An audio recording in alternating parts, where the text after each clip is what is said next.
and it is from the Rockefeller Foundation. And so the article really is quite lengthy, and it talks about everything that is going on today. And they have a section in it even called Lockstep, in which they have scenarios in there about pandemics and what the pandemic will do as it progresses. It will bring in more top-down authoritarian government, and this is done by the use of the pandemic H1N1, and then or either it could have been using the some of the other deadly viruses out there that they say were out there. Anyway, these plans right now are in effect, and that's what we're actually seeing right now today. So I'm going to let you hear the person on the broadcast to actually go over this, and he's going to talk about all the things that are happening right now, like the face mask, the checking people's temperature. All of this was all planned out years in advance, and we are actually up under this top-down lockdown. They even anticipated the pushback of the citizenry. So unless we do something about this, unless we wake up and the apathy goes away, we're really headed down this really, really dark path. Anyway, I'm going to let you hear the rest of it. The ruling establishment has a lot of, they will stop at nothing to complete their toolkit of control. Right? So one of the things that has been missing from the toolkit of total control has been quarantines and curfews, right? So now, welcome to the new world in America, where to get on a bus, to go through a subway station, if you think that the procedures at the TSA are onerous, right? Guess this is coming to a bus depot near you. It's a more invasive way, and the ruling class needs this because, let me say, if the ruling class ever saw wide-scale civil unrest, you'd see an Ebola outbreak in America right away. Okay, so this is, what you see is that Ebola is another tool in the toolbox of the ruling class repression, control. Yeah, to keep down absolutely, repression. positively, 100%. This is a tool. Right. Ebola doesn't just magically start spreading. And then we have this doctors that come back here. The white people, of course, live. You know, the two whites who got it survive. All the black people that get it die. Right? It's very possible that these one of these NGOs over there is going around with a veil of Ebola or spreading it from a small plane onto villages. The point is to get hundreds of thousands of people infected with it and create the next phase of control. Now, one of the things I'd like to show to back up my my claims here. Here's a document from the Rockefeller Foundation. Rockefeller Foundation, right there. You can zoom in on that, where my finger is. It's called Scenarios for the Future International Development, the Rockefeller Foundation. All right? Okay, let's take a look at what they're saying here. This is something like a 50, 60-page document. I'd like you to go to page 18, if you can look at this up on the internet, but I'll read it off to you. It's called Lockstep, Lockstep. And this is a phrase that I used right after 2001 when I saw the entire system of the United States, including the population, were in lockstep. So the Congress went along, and yes, it was Osama bin Laden, and the people waved their flag and said, I hate, hate, hate, hate, and everything was in lockstep. Well, in 2010, they published this, Rockefeller Foundation, and here's what they're saying. They're saying that they call it a scenario. These are scenario narratives, and they speak about it in the past tense. So they put out this scenario, Lockstep. A world of tighter, top-down government control and more authoritarian leadership with limited innovation and growing citizen pushback. Okay, I'll read a little bit of it. In 2012, the pandemic that the world had been anticipating for years, nobody was anticipating a pandemic, finally hit. Unlike 2009's H1N1, this new influenza strain originating from wild geese. They use some scenario, but this is Ebola they're talking about. Ahead. Even the most pandemic-prepared nations were quickly overwhelmed when the virus streaked around the world, infecting nearly 20% of the global population and killing 8 million in just 7 months, the majority of them healthy young adults. The pandemic also had a deadly effect on economies. You can see the agenda, just naked, raw, naked control agenda written down, and it's anybody's guess how this becomes effectuated in real life. So whether this is written specifically as marching orders or whether people take it upon themselves in the intelligence networks to say, okay, well, this has been produced, so this is the plan here. But these narratives have to be written in advance because the intelligence agencies don't know how to do these narratives. They need help. So these think tanks, they come up with these like Rand Corporation, Rockefeller Foundation. These are think tanks of death. They're not the think tanks, they're not there to find great ways to help people. Right? Okay, the pandemic also had a deadly effect on economics. International mobility of both people and goods screeched to a halt. Which is what they want. They want a completely isolated world, right? Debilitating industries like tourism and breaking global supply chains. Well, of course they want tourism stopped because they're not in the tourism business, and they want you at home in your house in front of the TV. Then they got you because once you watch the TV, they own your soul. Even locally. Wait a second, we're on television. I mean commercial television, let's say. National.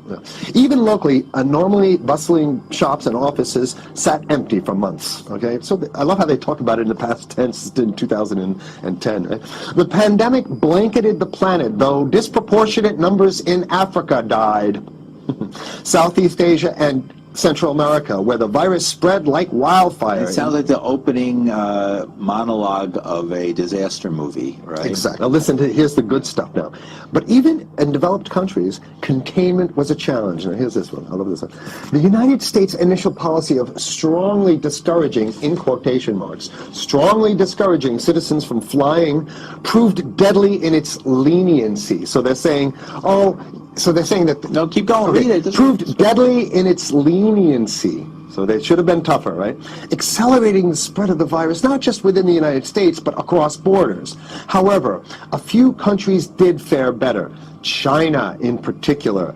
The Chinese government's quick imposition and enforcement of mandatory quarantine for all citizens, as well as its instant and near hermetic sealing off of all borders, saved millions of lives, stopping the spread of virus far earlier than in other countries. So the message is here is we have to look towards the Chinese, the oppressive totalitarian Chinese regime as an example of what we need to be doing here. And of course, the ruling class here loves the Chinese regime because they have demonstrated to the ruling class the most efficient form of capitalism, which is authoritarian capitalism. So we have capitalism, but unfortunately we have this like veil. I get it. We have this veil of democracy. This is very interesting. This is continue on. Okay. China's government was not the only one that took extreme measures to protect its citizens from risk and exposure. During the pandemic, national leaders around the world flexed their muscles, flexed their authority, and imposed airtight rules and restrictions. You can see the agenda. Go. Okay. From the mandatory wearing of face masks to body temperature checks at the entries to communal spaces like that's what's happening right now. Yeah, but soon it's going to be like body. It'll be at the subway. Yeah, well, is that what you're saying? We'll be going through this in the subway, to get on the buses and the subway, absolutely, things like that. And what this means though is don't think about having a cigarette, a joint on you, or I mean, basically you can't. This is a dragnet for everything. So if in order for you in other words, just like with stop and frisk, this is the ultimate stop and frisk. This is the ultimate cavity stop and frisk, cavity search kind of thing. All right, so during the pandemic, national leaders around there flex their authority. Now there's some good stuff. Listen to this. And even supermarkets, they want body checks at supermarkets, okay? So basically what they're saying is they're building a system where every move you make, You can't you get got to food. go through them. You can't get food. You Well, can't how get about if you food. go to the farmer's market? Here's the good stuff now. I mean, it just keeps getting better. Even after the pandemic faded, this more authoritarian control and oversight of citizens and their activities stuck and even intensified. That's the whole point. So they're going to get rid of... Did that happen already with 9/11? Of course. 9/11 was how many, 14 years Sure, ago, and sure. we still have all these draconian So they're rules. going to put the body cavity USA searches Patriot in. and all That's that right. stuff. So in order to get to the supermarket, you got to have a body cavity search. And then when there's no more Ebola, well, you know what? We kind of like this way because we have an complete infrastructure of a control grid. In order to protect themselves from the spread of increasingly global problems, from pandemics and national terrorism to environmental crisis and rising poverty, leaders around the world took a firmer grip on power. Well, what the hell would rising poverty have anything to do with imposing strict citizen controls with face masks? Right? So they're very sloppy stuff here. At first, the notion of a more controlled world gained wide acceptance and approval. I'm sorry. Nobody likes this stuff. They're just saying it. No, I have to provide analysis. Only because we only have 5 minutes left, so that's Oh my God, okay. Citizens willingly gave up some of their sovereignty and their privacy to more paternalistic states in exchange for greater safety and stability. I mean, that's just a complete naked contradiction to the famous saying that if you think you're going to give up a little bit of security, I mean, if you're going to give up your freedom for security, you're going to get neither. That's the long-standing thing. And here what they're doing is they're not even ashamed or embarrassed to absolutely say the exact opposite. They're saying, yes, we all want to give up our privacy and sovereignty for more stability and security and stability. So you don't get that. When you give it up like that, you get the shaft. Can you show us the cover again of I'll what show you were the just cover reading? one more time, and then I have This two is more what- documents. Right, Two this is more what we were documents. reading here, and just zoom in a little bit so folks can see it. He'll zoom in, don't worry, you can relax. Okay. And scenarios for the future of technology and international development. Okay. Now I have two more documents. Keep it zoomed. We have the National Security Memorandum of December 10th, 1974. This is Henry Hold it down. Kissinger's brainchild. The National Security Memorandum number 200. You can look that up on your internet. I'll summarize it. He says that there's too many people, we got to get rid of the population. So to answer your question. Oh, from earlier. Yeah, he says, he used the word depopulation, which is different. Depopulation means killing people that already exist, and it's to get the minerals, because we need the minerals. And here's another one.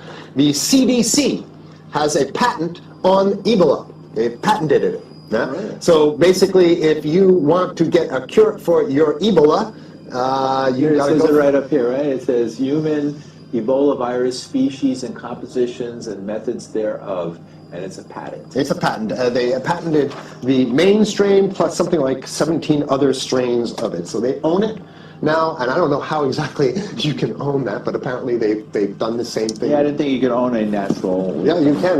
I guess the main thing to finish off this show is this, that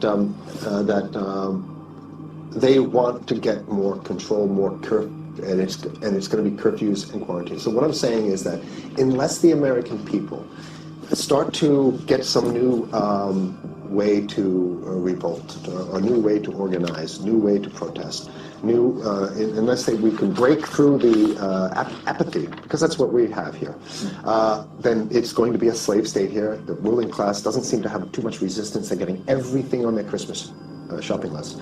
And they've been wanting quarantines and curfews for a long time. Now they got it. And if you want to live in a world where you're tricked into all this stuff because it's for your safety, right? And if you want to have a probe and make sure you got to check your pockets, make sure you don't have anything incriminating on you before you go out, and when you step out of your house, you want some police there to monitor and see what you're doing. If that's the world you want to live in, be apathetic, don't do anything. You're going to get that world very soon. It's coming your way. Okay, so the people who trade their liberty for security neither deserve neither one, from what I've heard, the famous quote coming from my forefathers. So here we are in this particular apathetic time that we live in. And you heard it. This was a document from, I believe this document here was developed in 2010. The investigative journalist here was able to come out with the truth in 2014. Let's see.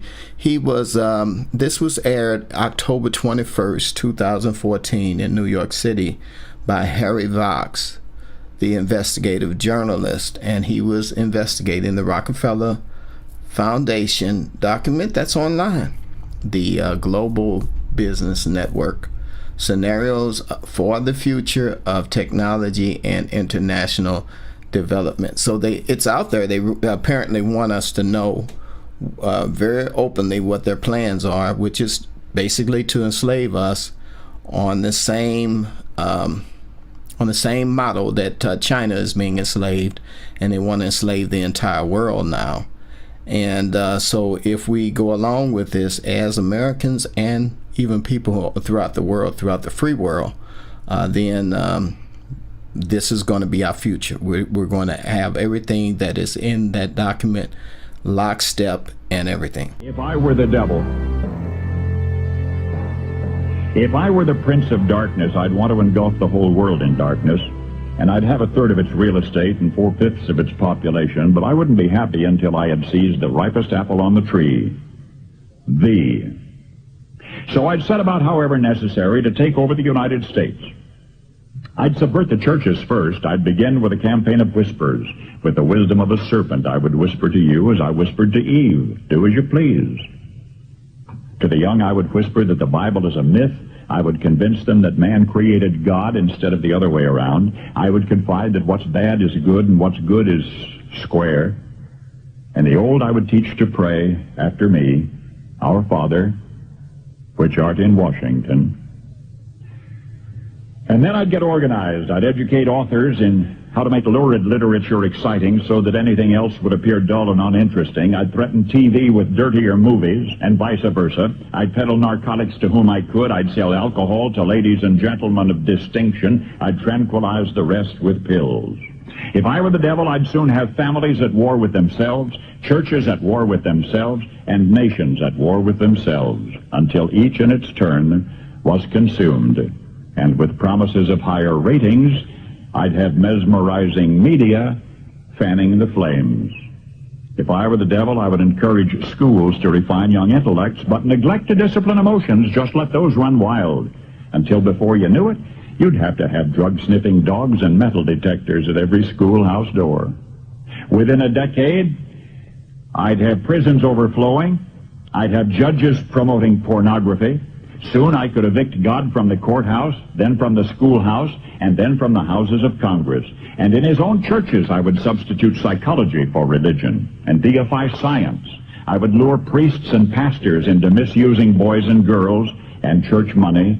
If I were the devil, I'd make the symbol of Easter an egg and the symbol of Christmas a bottle. If I were the devil, I'd take from those who have and give to those who wanted until I had killed the incentive of the ambitious.